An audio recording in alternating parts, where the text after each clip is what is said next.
Welcome to the Alain Elkann interviews, an unprecedented window into the minds of some of the most well-known and respected figures of the last 25 years. Today we are with Chemi Peres, who is many things, but let's say that he is the inventor or pioneer of venture capital in the state of Israel. He is the founder of Pitango, which started with $10-20 million, but then became a huge thing, investing in many software companies. And then he became, after his father, Shimon Peres, the chairman of the Peres Center of Peace. This is the new title of this foundation center, who is in Jaffa and was founded by Shimon Peres in 1996. We will explore with Chemi all these activities. So you started as a soldier at the beginning of your life in the aircraft, the helicopters, you have several mansions, and then you became a businessman for a while, right? Yeah, so I served for 10 years in the Israeli Air Force as a pilot, attack helicopter pilot. After military service, I joined the Israeli aerospace industries for a couple of years and in the software industry. For the last 30 years, I've been pioneering the Israeli venture capital ecosystem, created several funds. The main one is Pitango, which I'm running. It's a multi-billion-dollar fund, and we invest in technology companies in Israel from early stage to growth and expansion in various sectors, from IT to health technologies. We raise money on a global basis, and we invest in Israeli entrepreneurs. I forgot to say that probably because of your activity as chairman of the Peres Center of Peace, you also got the Bertelsmann Stiftung award in 2020, right? Which is a very important award for your involvement, because you added to the center the Israeli Innovation Center recently, and you are very interested with the center in social cohesiveness, and obviously in one word that distinguishes your life and your father's vision and your own vision, which is innovation. So very true. Can you tell me a little bit of this? Innovation is a very large word. What do you mean by that? So the story of the state of Israel from the very beginning can be told in a language of innovation. Due to the fact that the land is very small and very poor, due to the fact that we were blessed with nothingness. Why Israel's land is poor vis-a-vis the other countries in the region? So Israel is a very, very small country by size. And basically we have no natural resources, no oil, no gas, no minerals, basically nothing. The land is refusing and we don't have water. So the challenge on settling down in Israel and building the state forced us always to turn to the mind as opposed to enjoy the wealth of the land. So, for example, the first phase of innovation was actually in food and agriculture, in water and energy, so we can settle down people across the nation. Then, due to the fact that we don't have any shelter from the surrounding environment, we have no oceans dividing between us and our enemies, or mountains or valleys, Israel could be easily invaded. So we built a defense shield that was made of brain power, from nuclear technologies to cyber technologies to space, in order to protect us. And then our economy was collapsing because it could not bear the burden of security and defense, and because there was nothing we could export. We are too small as a market. We don't have a regional market. So basically, we had to turn to the global market and offer technology, products, and services. So our economy is completely built upon our ability to innovate. And we are believers that we will achieve peace due to the fact that we are a center of innovation and technology. We provide solutions for global markets. And a lot of countries, including the surrounding countries, would like to share with us that ability to innovate, to develop, to build companies to grow a thriving economy. We have today $55,000 per capita. Our GDP has grown dramatically, even though we don't have natural resources. The natural resources may be the brain, right? Exactly. The thinking. And your father and yourself, technology and startup were the two things that you invested most. Besides other things, culture, medicine, economy, sports, and so on and so forth. But the core was into technology and startup, no? Exactly. Because without money, you can't do anything. Right. When I started to invest in technology some 30 years ago, nobody really wanted to invest in Israel. And the first wave of venture investing was $300 million in the beginning of the 90s.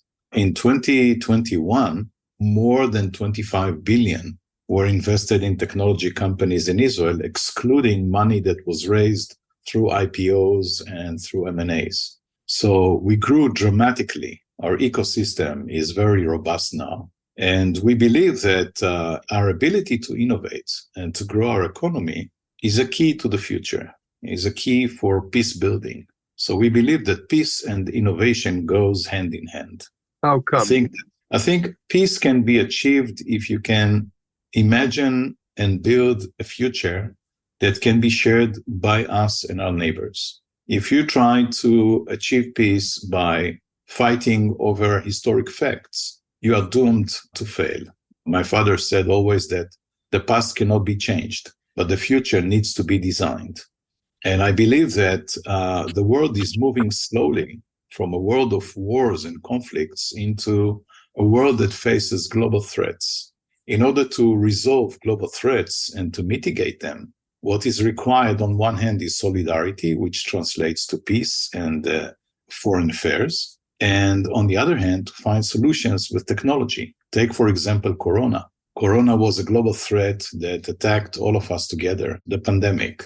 And the only way to deal with the pandemic was actually through solidarity, to share information, to share methods of fighting the virus, develop together methods of defense, and to find, with innovation and technology, to find a cure, to find vaccination, to find drugs, to find a way to contain the virus. And as somebody said, it will never be over anywhere before it is over everywhere.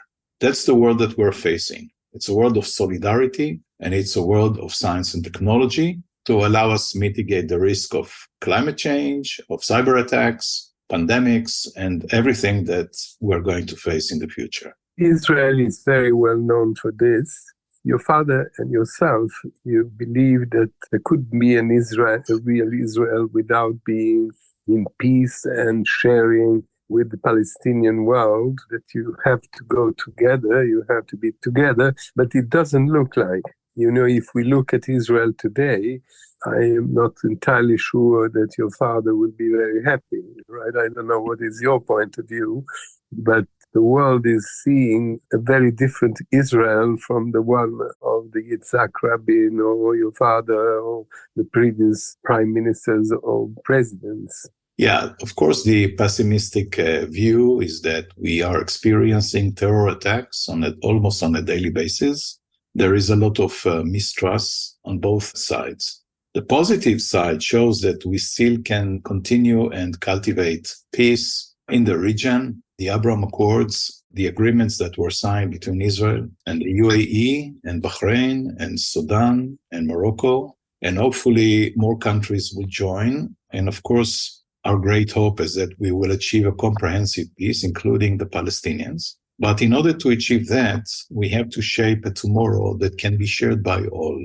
If tomorrow cannot be shared by everyone, then it will be very hard to achieve comprehensive peace. So our view is forward-looking. We believe that we need to address peace with solidarity, with sharing the idea that the mind is more important than the land, that mitigating global risks is the question and not fighting each other. Fighting each other would not bring any solution.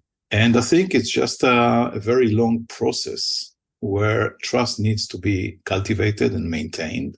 And I do hope that in the future, we will be able to achieve a comprehensive peace. We're not desperate, but it is true that right now, the movement towards a comprehensive peace with our close neighbors is not in its best time. The feeling is that you certainly have advanced very far, as you said, in the technology world and in the military world. I mean, I believe that the private industry and private needs are very much helped by the research that there is. I mean, you have been 10 years in the army and then in the business, let's say, so you very well know which is the link between the two things, right? I mean, probably the research of the army is useful for the research to find a medicine for coronavirus or whatever. Yeah, it's very interesting observation. The last big war, the World War II, the world actually sacrificed its economy to come up with new technologies that were targeted at killing each other. In the pandemic, in the corona pandemic, the world sacrificed its economy to try with innovation to save lives. It's a very big difference. I believe that the source of innovation is moving away from the economy of death to the economy of peace. We are looking now to create new technologies in a more sustainable world, in a more social inclusive world. We're trying to achieve a new age where people will work together to mitigate risks that are putting all of us at once and as a one in danger, as opposed to have creative technologies to fight each other. The source of innovation is shifting from being driven only by necessity and by atrocities into innovation with a purpose. And the purpose is to make the world safer, to make the world much better for everyone in terms of its transportation, healthcare, and of course, mitigate all the global risks that are aiming to hurt all of us. We just saw the earthquake in Turkey, in Syria. We've seen the pandemic. We do still see wars like the Russian war with Ukraine. But wars are something that belongs to the past. When people are looking at what is happening in Europe, they can't understand. It does not make sense to anyone. So I hope that although slowly, we will depart from this old world and enter a new era of peace and collaboration. There is a sentence of your father. It says, if you want to achieve something big, you have to cross the desert. It's true. What is the desert? It's a metaphor. The desert is exactly living the world of wars on natural resources and on land. It's understanding that we must enter a new era where we can become great not on the expense of others. In the old world, countries became rich by fighting other countries on the account of others. They would conquer land, they would enslave people, they would confiscate assets, and it was a world of bloodshed and atrocities. We have to cross that desert into the new age, and it will take time to understand that the greatness will come from our mind, not from the land. Greatness will come from collaboration. And basically, countries and nations can become strong if they grow up with very deep roots and not on the expense of others.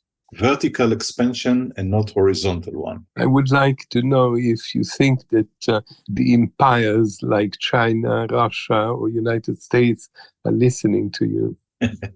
I hope they do. I believe that there is a transformation to empires of the mind. Today, entrepreneurs with the power of technology can achieve things that states cannot achieve, right? There are pioneers that are taking care of the future of humanity. They are becoming leaders. And sometimes their ability to impact the world is bigger than the impact of a nation. I do hope that going forward, the world will leave the old age behind us and we really enter a new era. You can be successful, but you don't have to be successful on the expense of others. That kind of transformation is the desert that we need to cross. America is great because of its ability to be free, to have a free mind, to imagine, and to be creative and to be givers. And that's a model that I think many other countries should embrace. And once they do that, I believe we will be able maybe in the future to achieve this new era where we draw our power and our greatness from our mind and not by killing each other on the land. And for the moment, we have balloons, Chinese balloons going over the American territory. I mean, a vision is not necessarily the current reality. A vision is something that you need to look forward to. You need to work towards it. No, but unfortunately, the schedule is long. To go back to Israel, right? The long story of Israel, it was very interesting to understand what you call the innovation, right? The various steps from an agricultural to try to be agricultural, then be something else. And obviously, Israel advanced greatly in that sense. But we have the feeling that in the relationship with the neighbors, with the Palestinians, that's not relationship with the other regional countries. I don't talk about Saudi Arabia, Jordan, or Egypt. I talk about just the close neighbors. It's one step forward and one step back, one step forward, one step back. You know, I mean, aren't these populations in both sides exhausted by that? I think they are exhausted by that. I mean, the young generation. I think the majority of the young generation on both sides would like to live in peace. They would like to have a better future. I think everybody wants to be happy. Everybody wants their families to be safe. Everybody wants to realize their dreams, and they want to thrive economically and they want to be safe. The problem is that, unfortunately, right now, the political situation is such that among the leadership, there is mistrust and too little is being done on both sides. At the Peres Center for Peace and Innovation, we try to bring people to people. The concept of the Peres Center was after the Oslo Accords. The notion was, while there was understanding between the leaders, the people were not part of it. What we try to do at the center is bring more and more people to get together, privatize the peace process, to embrace the concept of coexistence, of shared future. And we do it in many, many ways. And we believe that the most effective ones are, of course, sports and business and healthcare, but also innovation. The concept of being able to shape your future, to start companies, to build economies, to have a future is something that is shared by the young generation. Therefore, the Peres Center for Peace and Innovation is trying to foster peace, is trying to foster innovation. We're trying to work on a better future between Israelis and Palestinians. And in our programs, we have Jews and Arabs, we have Israelis and Palestinians, and we try to bring as many people as possible together to get to know each other. And once they come together and they do projects together, they learn there's so much in common that they were not aware of. But unfortunately, there is so much we can do. We are a not-for-profit organization. We try to raise as much resources as possible to expand our programs, but we cannot do it by ourselves. It takes a village to do it. So we are doing a major effort. Do you think they listen to you? We see a lot of things that are very moving, that are very positive. But as I said, our ability, we cannot replace the governments and we cannot replace the leadership. And unfortunately, there is a big dispute within Israel about what happened when Israel made concessions. When Israel withdrew from Gaza, we got a terrorist Gaza that is firing rockets at populated areas. When we signed the Oslo Accord, it ended at the end of the day with suicide bombers and with the killing of our prime minister. So unfortunately, the extremists on both sides are jeopardizing every attempt and every effort to move forward. And given what happened in the past, there is a lot of mistrust and people are reluctant on taking more risks and moving forward. And this is an unfortunate situation. It's not something that we are happy about. I'd rather live in peace. I'd rather live in a country where there are no terrorist attacks, there are no rockets being fired, there are no threats from Iran, there is no Hezbollah, there is no Hamas.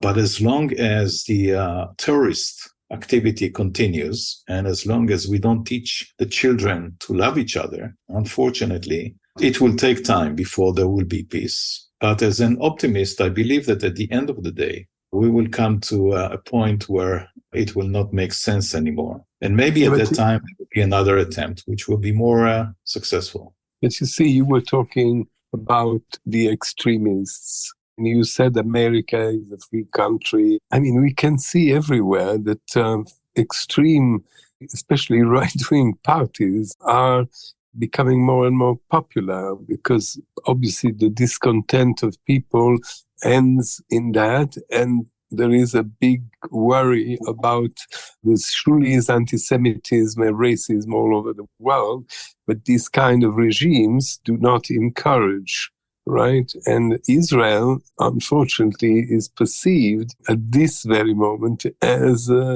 part of that tendency. And that could be dangerous. So I am asking you if you believe that you will have enough leadership to reestablish the values that you were talking about before. I think there is a leadership crisis all over the world, not just in Israel. And populism and inequality is one of the greatest global risks that all of us are sharing. This is part of mitigating global challenges. It's not in Israel specifically. You cannot put the blame on one side. It takes two to tango. And unfortunately, right now, the situation in many places around the world is that the extremists are gaining power and are dictating the governance of many countries. And unfortunately, we see a lot of hatred in the world. And that's a big problem. That's a big challenge that is being shared by many countries, unfortunately. Your father said that persistency, vision, open mind, make a company, make a state successful. And you have been brought up by this kind of teaching by your father, but in the other side, you had a mother who was teaching, not that they were in conflict, but she was teaching you to be modest, to try to help, and very important to go after something meaningful. Do you think you have put together these two ingredients in your action, and how much this, kind of education is part of you, let's say?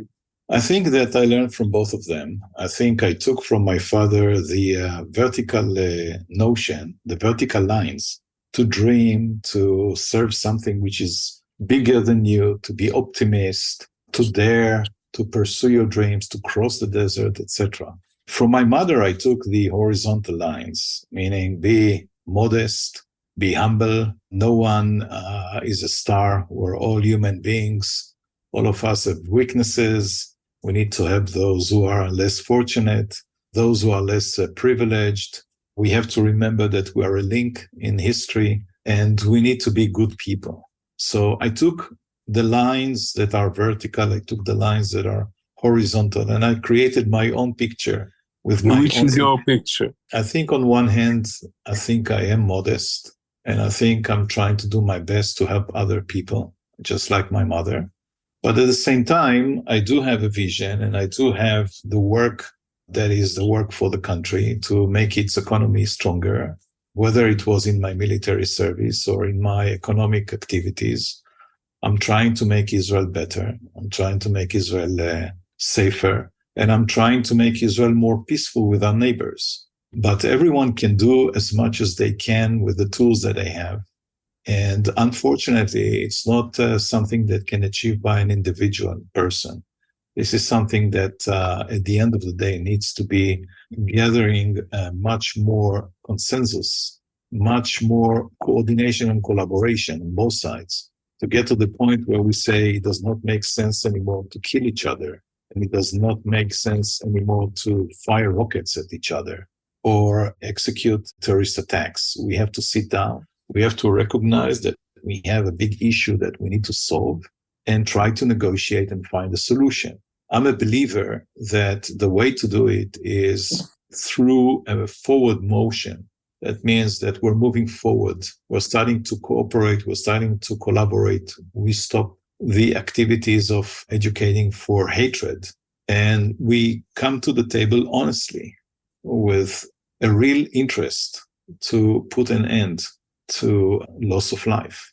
This is the Peres Center of Peace that has added the Israeli Innovation Center. But it's interesting to know as you are an investor or you have looked at new technologies, you went very early to the Silicon Valley world to look before you started. Which are the points where Israel is more advanced, and what is the future? I mean, are you happy with the use of artificial intelligence, things that seem to be quite extraordinary? Is there a way to use the technology without destroying the human person? This is a broader thing. It's not to do with Israel. It's a human decision. Where are we? Because not everybody knows where the technology is. We have these iPhones that control our life night and day, but we didn't have them 10 or 15 years ago, right? We didn't even imagine it. My grandchildren don't know what is a typewriter. Where are we going? We are going to a place where we can use technology and science to make a much better world, but we can also destroy the world. And so technology by itself is not enough, and innovation is not enough. It has to be married with values. There is a big movement now of ESG, which calls to protect the environment, to have more social inclusivity, and to have a better governance, and make the world continue to grow in a sustainable way. Those are values that needs to be adopted by enterprises and by countries. Give women a seat at the table, not discriminate people. My father had a beautiful phrase that everyone has the right to be equal, but the equal right to be different. We need to embrace those ideas.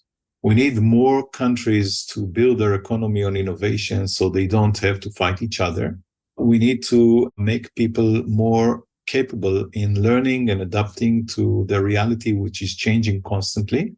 But most importantly, we need to have the kind of leadership that is serving their people and leading them into a better future and not trying to rule them or exercise authority at all costs. And we need leaders that will understand that we are facing global challenges that will force us to work together to be more peaceful. We need all that in order to make the world moving forward. And the United Nations offered the 17 Sustainable Development Goals, making housing more affordable, keeping the air clean, have clean water for drinking, reduce poverty, provide a more sustainable world, to address climate change, to address inequalities, to address populism, and to safeguard us from tyrannies. And that's what we need to do. So technology can solve a lot of problems if you use them properly. For example, you can extract energy from the sun and not pollute the world. You can grow food without killing animals.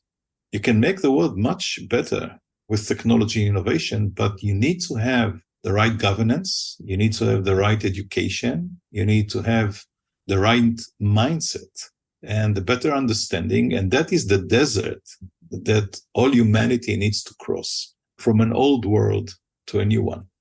But if you go to the major universities in the world, I mean, the American Ivy Leagues, the English great universities, also the Israeli universities, there is a tendency to give a lot of money rightly to technology, innovation, and science, but also to take it away from humanities, And one thing that technology will never solve is what is the soul of a human being. We may invent robots or have a substitute, something like that, but the real essence of a human person, whatever technology can do, as an example, there has always been poetry, music, drawing. There are drawings since 30,000 years ago, right? So, and they're still now. So what is technology trying to do? To change the human person, to make a robot of a human person? Or shall we save the essence, at least until now, and invest also in the humanities and not taking away? First of all, I think that technology advancements is something that is embedded in our DNA. We constantly look forward to do things differently in a better way.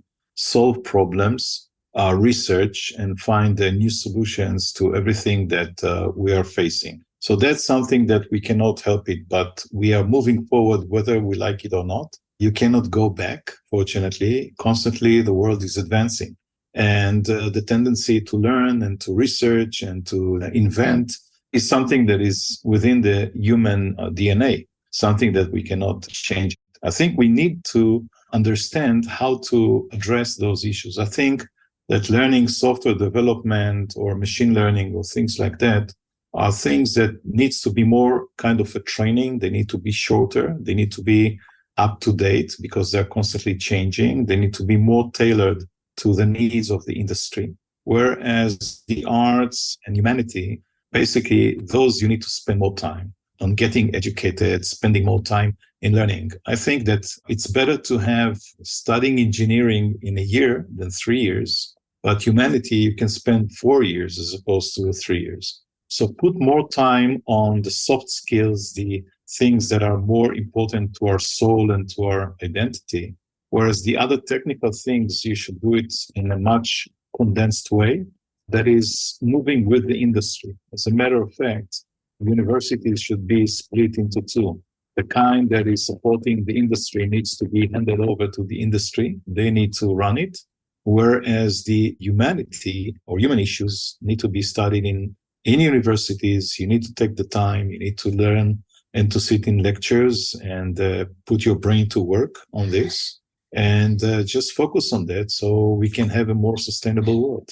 So why in a world where technology is advancing so much, where you look forward, politics are so bad? As you said, there is a complete lack of leadership and also of meaning. We can see it even, for instance, in the very recent Italian elections, 64% of people didn't vote. And this is happening more and more. So the people who are elected by a minority of the countries, and the others don't trust, and so they don't vote. That's very bad, because at the end of the day, people don't feel represented. Is it the same in Israel? I mean, do you have the same feeling?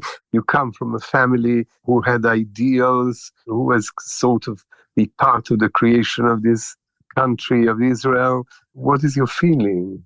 The feeling is that a lot of people are attracted to the world of technology, innovation, and science, to entrepreneurship, to free enterprise. Their ability to impact and operate freely is much more robust in the free enterprise space than in governments. In governments, there's a lot of friction. There's a lot of politics, which people don't really like. There's a long roadmap. You can be productive only if you reach the highest level of command. Look what entrepreneurs like Elon Musk, for example, is doing for space.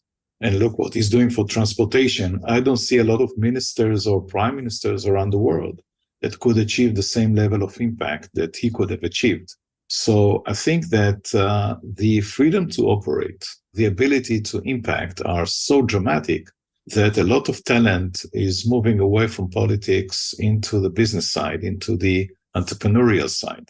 Such is the case also in Israel. I think a lot of young, talented people prefer to go to that route, which is much more exciting, it's rewarding, it's frictionless, and it's very impactful. Where in politics, you have to deal with a lot of different challenges, a lot of conflicts, a lot of friction, and in many cases, inability to execute or achieve what you aim to achieve. So there's just the empires of the mind are growing dramatically while governments are losing their ability to be very effective. They run on a budget. They don't have necessarily the resources.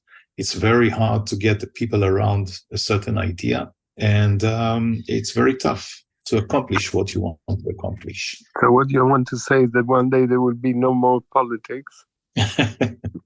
I don't know what will be in the future, but I can tell you that more and more entrepreneurs and CEOs will lead and will impact humanity in a much more dramatic way than they impact it now. And I see definitely the growth of empires of the mind If a nation can become an empire of the mind, that's even better. And I think that individuals with the power of technology and entrepreneurship will be able to achieve things that sometimes political frames cannot achieve. And as a dream, obviously, we have spoken about peace, and I know that's what you and most people want. What is the future of Israel in your mind? Since I'm optimist and I know the people of Israel are meeting great people every day, very smart, very bright, very capable, very creative, I think Israel has a great future. I think Israel should become part of the solution of the Middle East and not be part of the problem of it. I think that we're growing stronger by the day. Our economy is getting stronger. Our ability to protect ourselves is getting stronger. And I see the things that Israel has been achieving in 75 years is dramatic. I can tell you that my father said that we exceeded everything that he and Ben-Gurion and the founding fathers have dreamed about. Their reality exceeded all the dreams. So what we need to do now is to fine-tune our dreams to become bigger. And as I said, in terms of phases of Israel, the first phase was to envision the state by Theodor Herzl. The second phase was to settle down. The third one was to defend it. The fourth one was to build its economy. But now that we have achieved all of that, the fifth one is now to become part of the global community, to become part of the Middle East, to achieve peace. And we can do it as we continue to grow stronger, as we continue to excel in providing solutions for the problems of the world. We need also to make sure that we're aligned with the 17 Sustainable Development Goals, that we adopt the ESG criteria. And I believe that we can bring a lot to the region and to the world by helping to repair the world, to secure it, to make it safer, and to make it much more flourishing. So the future for Israel, in my view, is bright. But although no one underestimates the challenges that we have ahead of us, so we still have to find a solution between us and the Palestinians, between us and other countries that are seeking to destroy Israel.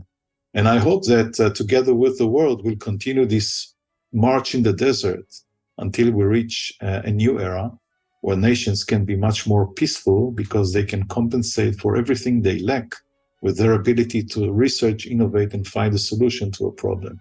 Thank you very much for this conversation, and I hope one day to be able to meet you in person. Thank you so much.